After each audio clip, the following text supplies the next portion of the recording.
ನಗರದ ಹೃದಯದಲ್ಲಿ ಒಂದು ಗದ್ದಲ ಇರುತ್ತೆ. ರಸ್ತೆಗಳ ಗೋಜಲು, ಬದುಕಿನ ಓಟ, ಸಮಯದ ಬೆನ್ನಟ್ಟುವ ಜನ. ಆದರೆ ಈ ಎಲ್ಲದರ ಮಧ್ಯೆ ದಾವಣಗೆರೆಯ ಒಂದು ಸಾಮಾನ್ಯ ಮನೆಯೊಳಗೆ ಅಸಾಮಾನ್ಯವಾದ ಒಂದು ಜಗತ್ತು ರೂಪುಗೊಳ್ಳುತ್ತಿದೆ. ದಾವಣಗೆರೆಯ 13 ವರ್ಷದ ನಂದಕಿಶೋರ್ನ ಈ ಕಥೆ ಒಂದು ಸಾಮಾನ್ಯ ಕಥೆಯಲ್ಲ. ಪ್ರತಿಯೊಬ್ಬರಿಗೂ ಸ್ಫೂರ್ತಿದಾಯಕ, ಅಚ್ಚರಿಗೊಳಿಸುವಂಥ ಒಬ್ಬ ಪುಟ್ಟ ಹುಡುಗನ ಕಥೆ. ನಂದಕಿಶೋರ್ ಒಬ್ಬ ಅತ್ಯಂತ ಬುದ್ಧಿವಂತ ಹುಡುಗ. ಜಗತ್ತಿನ ಎಲ್ಲ ವಿಷಯಗಳಲ್ಲೂ ಹೊಸದನ್ನು ಮತ್ತು ಅದರ ಆಳವನ್ನು ಹುಡುಕುವಂತಹವನು. ಪ್ರಾಪಂಚಿಕ ವಿಷಯಗಳನ್ನು ಥಟ್ಟನೆ ಗ್ರಹಿಸುತ್ತಾ ಎಲ್ಲವನ್ನೂ ಅಧ್ಯಯನ ಮಾಡುವ ಗುಣವುಳ್ಳ ಪ್ರಜ್ಞಾವಂತ. ನಂದಕಿಶೋರ್ ಮಿತಭಾಷಿ, ಗಂಭೀರ. ಸಾಮಾನ್ಯವಾಗಿ ಮಕ್ಕಳಿಗೆ ಮುಂಜಾನೆ ಪ್ರಾರಂಭವಾಗುವುದು ಅಲಾರಂನ ಸದ್ದಿನಿಂದ. ಆದರೆ ನಂದಕಿಶೋರ್ಗೆ ಬೆಳಗ್ಗೆ ಆರಂಭವಾಗುವುದು ಕುತೂಹಲದಿಂದ.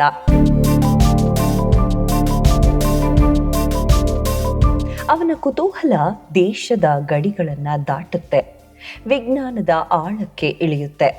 ಕೆಲವೊಮ್ಮೆ ಭವಿಷ್ಯದ ಬಗ್ಗೆ ಯೋಚಿಸಿದರೆ ಮತ್ತೆ ಕೆಲವೊಮ್ಮೆ ಇಡೀ ಬ್ರಹ್ಮಾಂಡವನ್ನೇ ಅರ್ಥ ಮಾಡಿಕೊಳ್ಳುವ ಪ್ರಯತ್ನ ಮಾಡುತ್ತದೆ.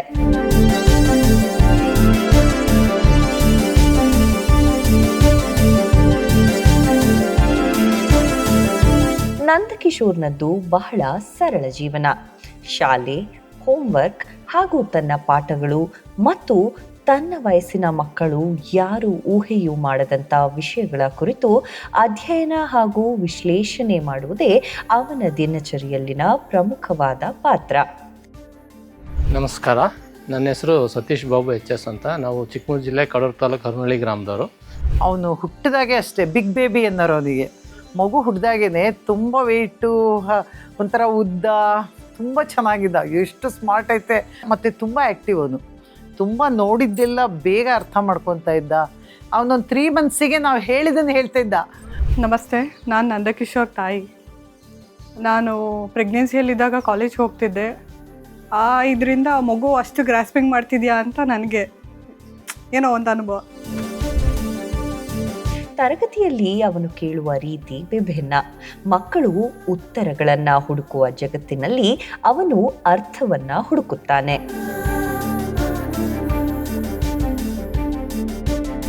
ಇವತ್ತು ನನ್ನ ನಂದಕಿಶೋರ ಆ ಹೆಸರು ಹೇಳ್ತಿದ್ದಂಗೆ ನಮ್ಮ ತಿಮ್ಮಾರೆಡ್ಡಿಯ ನಂದನವನದ ಕಿಶೋರ. ಓಕೆ, ಸೊ ಅವನ ಬಗ್ಗೆ ಹೇಳಬೇಕಂತ ಹೇಳಿದ್ರೆ ಈಸ್ ವೆರಿ ಬ್ರಿಲಿಯಂಟ್. ತುಂಬಾ ಜಾಣ ಮಗು, ಅಷ್ಟೇ ಸೈಲೆಂಟು, ಯಾರ ತಂಟೆಗೆ ಹೋಗಲ್ಲ. ತಾನಾಯಿತು ಅವನು ಬೇರೆ ಮಕ್ಕಳು ಆಟ ಆಡ್ತಿದ್ರು ಕೂಡ ಅವ್ನಿಗೆ ಏನಂತ ಹೇಳಿದ್ರೆ ಜಸ್ಟ್ ಏನಾದರೂ ಒಂದು ಅವ್ನ ಮೈಂಡಲ್ಲಿ ಹಿಂಗೆ ನಡೀತಾನೆ ಇರುತ್ತೆ. ಏನೋ ಥಿಂಕ್ ಮಾಡ್ತಿದ್ದಾನೆ. ಅವ್ನ ಮುಖ ನೋಡಿದರೆ ಗೊತ್ತಾಗ್ಬಿಡುತ್ತೆ. ಪಾಠ ಮಾಡ್ಬೇಕಾದ್ರೆ ಅವನ್ನ ನೋಡಿದರೆ ಅರ್ಥ ಆಗಲಿಲ್ಲ ಅಂದರೆ ಒಂದು ಕ್ವೆಶನ್ ಮಾರ್ಕ್ ಅವ್ನ ಮುಖದಲ್ಲಿರುತ್ತೆ. ಅಂದರೆ 1-2 ಸರಿ ಅವ್ನು ನಮ್ಮನ್ನ ಹಿಂಗೆ ಸ್ಟೇರ್ ಮಾಡ್ತಾನೆ. ಸ್ಟೇರ್ ಮಾಡಿದಾಗ ಇವ್ನಿಗೇನೋ ಇದೆ ಅಂದರೆ ವೆರಿ ಪೆಕ್ಯುಲಿಯರ್. ಅಷ್ಟು ಬೇಗ ಲೆಸನ್ಸನ್ನು ನಮ್ಮನ್ನು ಮುಗಿಸಿ ಹೋಗೋಕ್ಕೆ ಕೊಡೋದಿಲ್ಲ. Myself Shivkumar. I am the principal of Srimati Sridevi Timmareddy International Public School. So I am proud to say a few words about Nandkishore. ಈ ಮಗು ಕಷ್ಟಪಟ್ಟು ಯಾವುದನ್ನು ಮಾಡ್ತಿಲ್ಲ, ಇಷ್ಟಪಟ್ಟು ಮಾಡ್ತಿದೆ. ಅದು ನಮಗೆ ತುಂಬ ಹೆಮ್ಮೆ ಆಗ್ತದೆ. ಮತ್ತು ನಂದಕಿಶೋರ್ ಬಗ್ಗೆ ಹೇಳೋದಾದರೆ, so is the best, one of the best student in our school. ಟೀಚರ್ಸ್ಗಾಗ್ಬೋದು ಮತ್ತು ಅವ್ರ ಪೇರೆಂಟ್ಸ್ಗಾಗ್ಬೋದು, ಈ ಸ್ಕೂಲಿಗಾಗ್ಬೋದು ಒಂದು ಕೀರ್ತಿ ತರ್ತಕ್ಕಂಥ ಒಂದು ಕೆಲಸವನ್ನು ಮಾಡೋದ್ರಿಂದ ನನಗೆ ತುಂಬ ಹೆಮ್ಮೆ ಅನಿಸುತ್ತೆ ಆ ಮಗುವಿನ ಬಗ್ಗೆ ಮಾತಾಡಲಿಕ್ಕೆ. Mobile phones, video games, internet, digital platform, ರೀಲ್ಸ್ಗಳಲ್ಲಿ ಗಟ್ಟಲೆ ಕಳೆದು ಹೋಗುವ ಮಕ್ಕಳ ನಡುವೆ ನಂದಕಿಶೋರ್ ಅದೇ ತಂತ್ರಜ್ಞಾನವನ್ನು ಬಳಸಿ ತನ್ನದೇ ಆದ ಜಗತ್ತನ್ನು ನಿರ್ಮಿಸಿಕೊಳ್ಳುತ್ತಿದ್ದಾನೆ. ಜಾಗತಿಕ ರಾಜಕಾರಣದಿಂದ ಹಿಡಿದು ತಂತ್ರಜ್ಞಾನ ಹೇಗೆ ಬದಲಾಗುತ್ತದೆ, ಆಕಾಶದ ನಕ್ಷತ್ರಗಳಿಂದ ಹಿಡಿದು ಬ್ರಹ್ಮಾಂಡದ ರಹಸ್ಯಗಳವರೆಗೆ ಅವನು ತಿಳಿಯಲು ಬಯಸುತ್ತಾನೆ.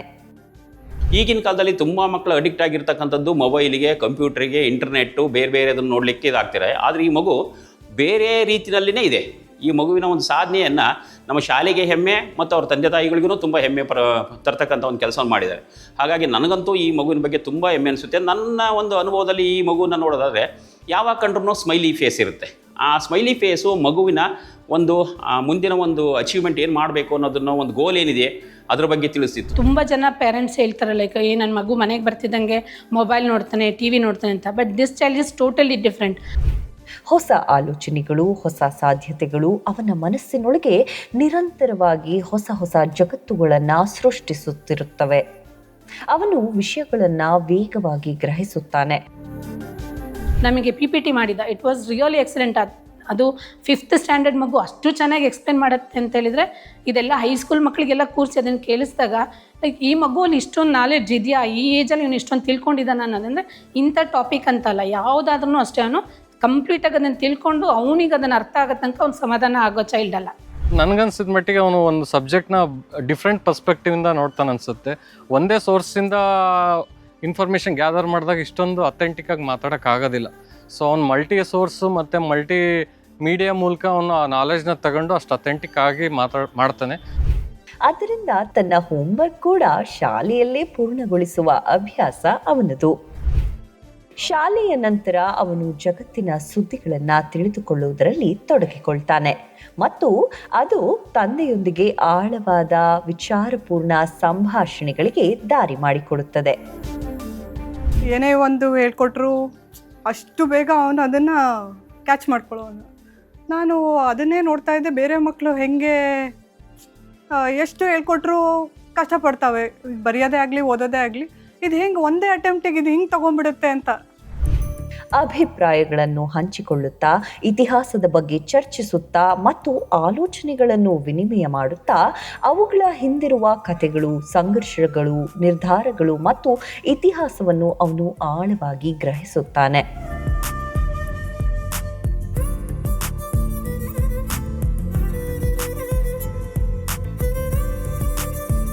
ಇಂತಹ ಒಂದು ಅವನ ಜಗತ್ತಿನಲ್ಲಿ ಚಿಕ್ಕದೊಂದು ಅವನ ಹವ್ಯಾಸ ಮುಂದೊಂದು ದಿನ ಅವನ ಜೀವನದ ದಿಕ್ಕನ್ನೇ ಬದಲಾಯಿಸುತ್ತೆ. ಈ ಒಂದು ಹವ್ಯಾಸ ಯಾರು ಊಹಿಸಿರದಂತಹ ಒಂದು ಅಪರೂಪವಾದ ಹವ್ಯಾಸ. ಅವು ನಾಣ್ಯಗಳ ಸಂಗ್ರಹಣೆ.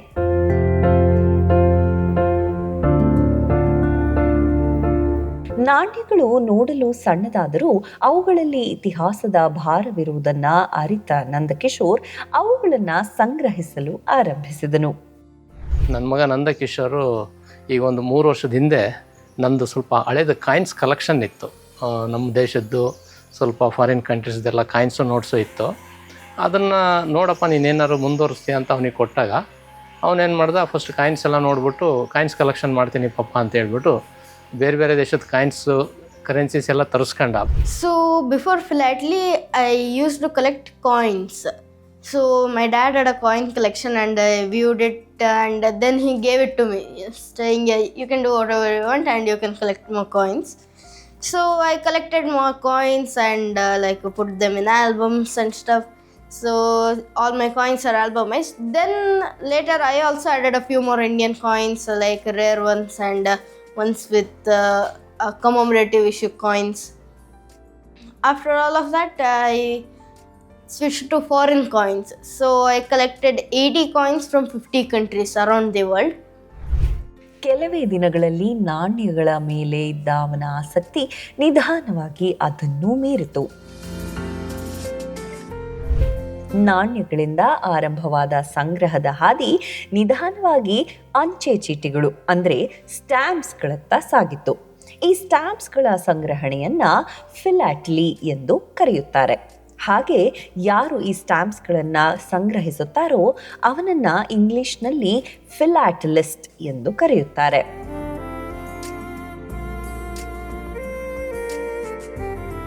My philatelic journey started 3 years ago when I first visited Bangalore GPO. So I got my first stamp and a few special covers there. After that, it's been 3 years since that flashpoint event. So I collected numerous more stamps and covers. ಸ್ಟ್ಯಾಂಪ್ಸ್ಗಳು ಬಹುತೇಕ ಜನರಿಗೆ ಹಳೆಯದಾದ ವಿಷಯ, ಆದರೆ ನಂದಕಿಶೋರ್ಗೆ ಅವು ಕಾಲಯಂತ್ರಗಳಂತೆ.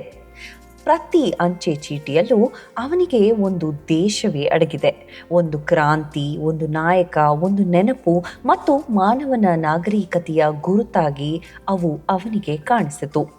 ಸರಳ ಕುತೂಹಲದಿಂದ ಆರಂಭವಾದದ್ದು ನಿಧಾನವಾಗಿ ಅವನಿಗೆ ಇಡೀ ಜಗತ್ತನ್ನೇ ಅನ್ವೇಷಿಸುವ ಒಂದು ಹೊಸ ಪ್ರಯಾಣವಾಗಿ ರೂಪುಗೊಂಡಿತು.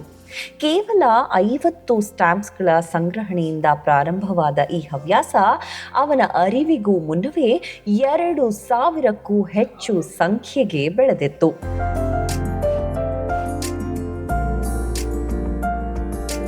ಈಗ ಅವನಿಗೆ ಸಮ್ಮರ್ ಹಾಲಿಡೇಸಲ್ಲಿ ಫ್ರೀ ಆಗಿದ್ದಾಗ ಏನು ಮಾಡ್ದ ಅಂದರೆ, ಪಾಪ ಫಿಲಾಟೆಲಿ ಅಂತ ಒಂದಿದೆ ಪೋಸ್ಟಲ್ ಡಿಪಾರ್ಟ್ಮೆಂಟ್ದು, ಸೊ ಅಲ್ಲಿ ಸ್ಟಾಂಪ್ಸ್ ಕಲೆಕ್ಷನ್ ಮಾಡ್ಬೋದು ಆ ಥರ ಅಂತ ಹೇಳಿದಾಗ ಆಯಿತು ನೋಡೋಣ ನೀನು ಮುಂದುವರಿ ಅಂತಂದೆ.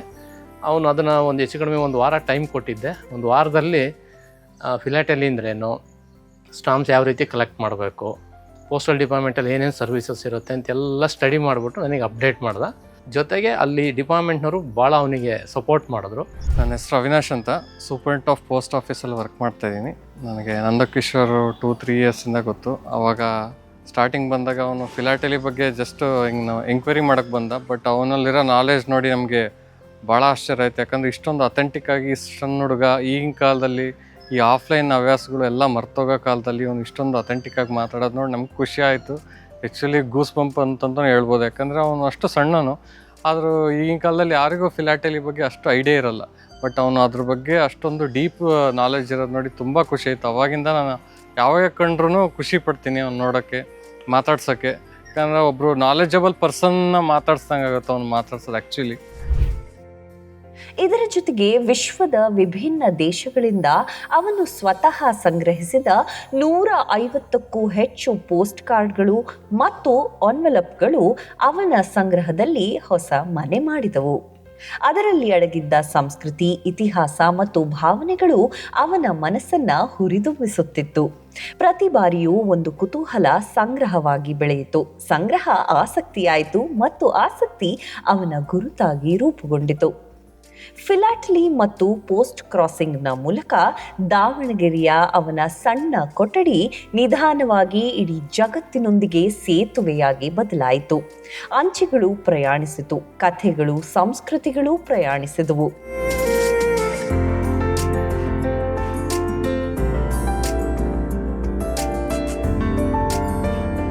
ಹಾಗೆ ಹೋಗ್ತಾ ಹೋಗ್ತಾ ಅವನಿಗೆ ಪೋಸ್ಟ್ ಕ್ರಾಸಿಂಗ್ ವೆಬ್ಸೈಟ್ ಅಂತ ಇದೆ, ಅಲ್ಲಿ ಹೋಗಿ ಫ್ರೆಂಡ್ಸ್ ಮಾಡ್ಕೊಂಡಾಗ ಫಾರಿನ್ ಕಂಟ್ರೀಸಿಂದ ನಿನಗೆ ಏನು ಬೇಕು ಅದನ್ನೆಲ್ಲ ತರಿಸ್ಕೋಬೋದು ಫ್ರೆಂಡ್ಸ್ ಮಾಡ್ಕೊಂಡು. ಪ್ಲಸ್ ಅವ್ರಿಗೆ ಇಂಡಿಯಾದ ಏನು ಬೇಕು ನೀನು ಇಲ್ಲಿಂದ ಅವರಿಗೆ ಪೋಸ್ಟ್ ಮಾಡ್ಬೋದು ಅಂತ ಹೇಳಿದಾಗ ಅದನ್ನು ಸ್ಟಡಿ ಮಾಡಿ, ಸೊ ಫ್ರಮ್ ಲಾಸ್ಟ್ 1.5 ಇಯರಿಂದ ಪೋಸ್ಟ್ ಕ್ರಾಸಿಂಗ್ ಮಾಡಿ 145 ಕಂಟ್ರಿದೇನೋ ಕಾರ್ಡ್ಸು ಅವನಿಗೆ ಬಂದಿದೆ. ಜೊತೆಗೆ ಅವನಿಗೆ ಬೇಕಾಗಿರೋ ಸ್ಟ್ಯಾಂಪ್ಸ್ಗಳೆಲ್ಲ ತರಿಸ್ಕೊಂಡಿದ್ದಾನೆ. ಇವು ಅಚಾನಕ್ಕಾಗಿ ನಂದಕಿಶೋರ್ ಒಂದ್ಸರಿ ಯಾವ ಆಫೀಸಿಗೆ ಒಂದ್ಸರಿ ಬಂದೆ ಹಿಂಗೆ ಸ್ಟಾಂಪ್ ಅದ್ರ ಬಗ್ಗೆ ಎಲ್ಲ ಕೇಳಲಿಕ್ಕೆ. ನಾನು ಒಂದು ಈ ವಯಸ್ಸಿಗೆ ಇಷ್ಟಕ್ಕೊಂದಿದ್ದಾನಲ್ಲಪ್ಪ ಇವನು ಅಂತ ನನಗೂ ಭಾಳ ಆಶ್ಚರ್ಯ ಆಯಿತು. ನಾನು 35 ವರ್ಷದಲ್ಲೂ ಸ್ಟಾಂಪ್ ಕಲೆಕ್ಷನ್ ರಾಷ್ಟ್ರೀಯ ಮತ್ತು ರಾಜ್ಯ ಮಟ್ಟದ ಅಂಚೆ ಸಂಗ್ರಹದಲ್ಲಿ ಭಾಗವಹಿಸಿ ಬಹುಮಾನಗಳನ್ನು ಪಡೆದಿರ್ತೇನೆ. ಅದಕ್ಕೆ ಇಂಥ ಸಣ್ಣ ವಯಸ್ಸಿಗೆ ಇಂಥ ಹವ್ಯಾಸ ಬೆಳೆಸ್ಕೊಂಬಿಟ್ಟಿದ್ರಲ್ಲ ಅಂತ ನನಗೂ ಭಾಳ ಖುಷಿ ಆಯಿತು. ನನಗೆ ಏನು ಗೊತ್ತಿದೆ ಅದನ್ನೆಲ್ಲದೂ ಅವನಿಗೆ ಗೈಡ್ ಮಾಡಿದೆ. ಅವನು ಪಿಕ್ಚರ್ ಕ್ಯಾನ್ಸಲೇಷನ್ ಬಗ್ಗೆ ಭಾಳ ಆಸಕ್ತಿಯನ್ನು ಕೊಡಿದ್ದೆ. ನನ್ನಲ್ಲಿ ಇದ್ದದ್ದು ನಮ್ಮ ಸ್ಟೇಟ್ ಲೆವೆಲ್ಲು, ನ್ಯಾಷನಲ್ ಲೆವೆಲ್ ಇದ್ದದ್ದೆಲ್ಲವೂ ಅವನಿಗೆ ನನ್ನ ಹತ್ರ ಸೆಟ್ಟಲ್ಲಿ ಅವನಿಗೆ ಕೊಟ್ಟೆ. ಅವನು ಭಾಳ ಖುಷಿಪಟ್ಟ.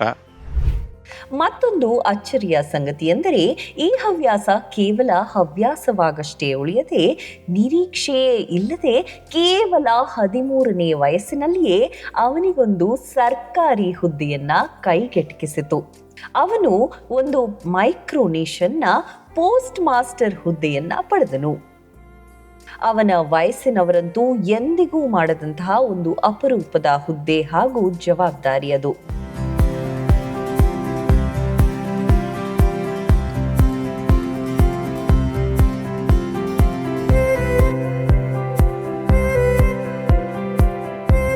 ಅದು ಅವನ ಬದುಕಿಗೆ ಒಂದು ಚಿಕ್ಕ ಆದಾಯವಾಗಿಯೂ ಮಾರ್ಪಟ್ಟಿದೆ. ತಂದೆ ತಾಯಿಗೆ ಹೊರೆ ಆಗುತ್ತೆ ಅಂತ ಹೇಳ್ಬಿಟ್ಟು ಅವನೇ ಅರ್ನಿಂಗ್ ಶುರು ಮಾಡಿದ್ದಾನೆ. ಅರ್ನಿಂಗ್ ಶುರು ಮಾಡಿಬಿಟ್ಟು ಅವ್ರ ಅಜ್ಜಿಗೂ ಕೊಡಿಸಿದ್ದಾನೆ, ಎಲ್ಲರಿಗೂ. ನನಗೂ ಕೇಳ್ದೆ ಏನು ಬೇಕಮ್ಮ ನಿನಗೆ ಅಂತ.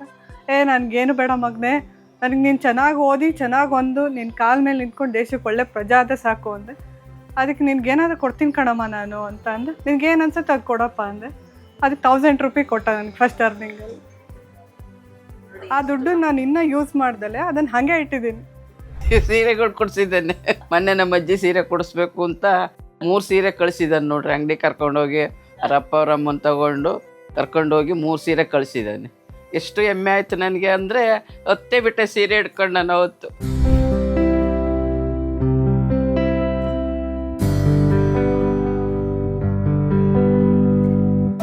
ಆದರೆ ನಂದಕಿಶೋರ್ಗೆ ಹಣ ಎಂದಿಗೂ ನಿಜವಾದ ಸಾಧನೆಯಲ್ಲ. ಸರಳವಾದ ನಡೆಗಳು ಅವನಿಗೆ ಅತ್ಯಂತ ಮಹತ್ವಪೂರ್ಣವಾದವು. ಜನರೊಂದಿಗೆ ಬೆಸೆದುಕೊಳ್ಳುವ ಬಂಧ, ಆಲೋಚನೆಗಳೊಂದಿಗೆ ಇರುವ ಸಂಬಂಧ ಅವನಿಗೆ ಮಾನ್ಯತೆಯ ವಿಷಯಗಳು. ಈ ಪಯಣ ಇನ್ನೂ ಆಳಕ್ಕೆ ಹೋಗಿದ್ದು ಅಂತರಿಕ್ಷದಲ್ಲಿನ ಅವನ ಅಪಾರವಾದ ಆಸಕ್ತಿ. ಬ್ಲ್ಯಾಕ್ ಹೋಲ್ಸ್ನ ಬಗ್ಗೆ, ಗ್ಯಾಲಕ್ಸಿಗಳ ಬಗ್ಗೆ, ಗುರುತ್ವಾಕರ್ಷಣೆ ಹಾಗೂ ಇಡೀ ಬ್ರಹ್ಮಾಂಡದ ಉಗಮದ ಬಗೆಗಿನ ಪ್ರಶ್ನೆಗಳು ಹುಟ್ಟಿಸಿತು. ಅವನು ಆಕಾಶದಲ್ಲಿ ಪ್ರಶ್ನೆಗಳನ್ನು ನೋಡತೊಡಗಿದ.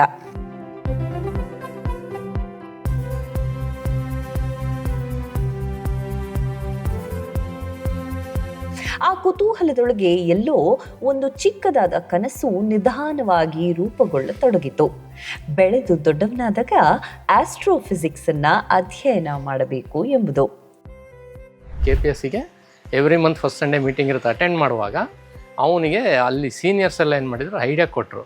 ನೀನು ಎಲ್ಲದನ್ನು ಕಲೆಕ್ಟ್ ಮಾಡಿದ್ರೆ ಡೆಡ್ ಇನ್ವೆಸ್ಟ್ಮೆಂಟ್ ಆಗುತ್ತೆ, ನೀನು ಫ್ಯೂಚರಲ್ಲಿ ಏನು ಆಗಬೇಕು ಅಂತಿದೆಯಾ ಆ ಥೀಮಲ್ಲೇ ಕಲೆಕ್ಷನ್ ಸ್ಟಾರ್ಟ್ ಮಾಡು ಅಂತ ಹೇಳಿದಾಗ ನಾನು ಆಸ್ಟ್ರೋಫಿಸಿಕ್ಸ್ ಬಗ್ಗೆನೇ ಕಲೆಕ್ಟ್ ಮಾಡ್ತೀನಿ ಅಂತೇಳಿ ಅದನ್ನು ಕಲೆಕ್ಟ್ ಮಾಡ್ಕೊಂಡು ಆ ಥೀಮಲ್ಲಿರ್ತಕ್ಕಂಥ ಕವರ್ಸು, ಸ್ಟ್ಯಾಂಪ್ಸು ಎಲ್ಲ ಮಾಡ್ದೆ. ಅವನ ಈ ಅನ್ವೇಷಣೆಯ ಹಾದಿಯಲ್ಲಿ ಮತ್ತೊಂದು ಸ್ಫೂರ್ತಿಯಾಗಿದ್ದು ನಮ್ಮ ರಾಷ್ಟ್ರದ ಹೆಮ್ಮೆ ಇಸ್ರೋನ ಗಗನಯಾತ್ರಿಯಾದ ಶುಭಾಂಶು ಶುಕ್ಲಾರವರನ್ನ ಭೇಟಿ ಮಾಡಿದಂತಹ ಕ್ಷಣ ಹಾಗೂ ಅವರು ಸಹಿ ಹಾಕಿರುವ ಆನ್ವೆಲಪ್ ಅನ್ನ ಅವನು ಪಡೆದಾಗ.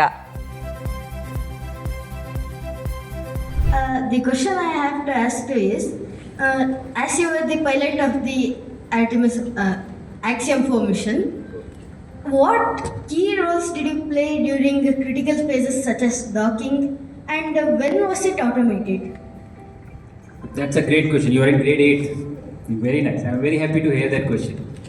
See, all the missions right now, all the human space capsules in the world, like there is one in Russia, Soyuz, there is one in China, and there is one in US, Crew Dragon, in which people are going up. And now Orion that has flown around the moon.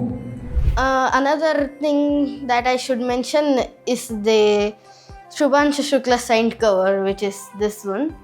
So I was invited to talk in the Indian Human Space Program stamp release in Bangalore. So Shubhanshu Shukla was also attending that event, as the stamp mainly featured on him as the first Indian astronaut ever to go on the ISS. So I met Shubhanshu Shukla, asked him a few questions, and later I got a cover autograph from them. So it was the Shubhanshu Shukla special cover.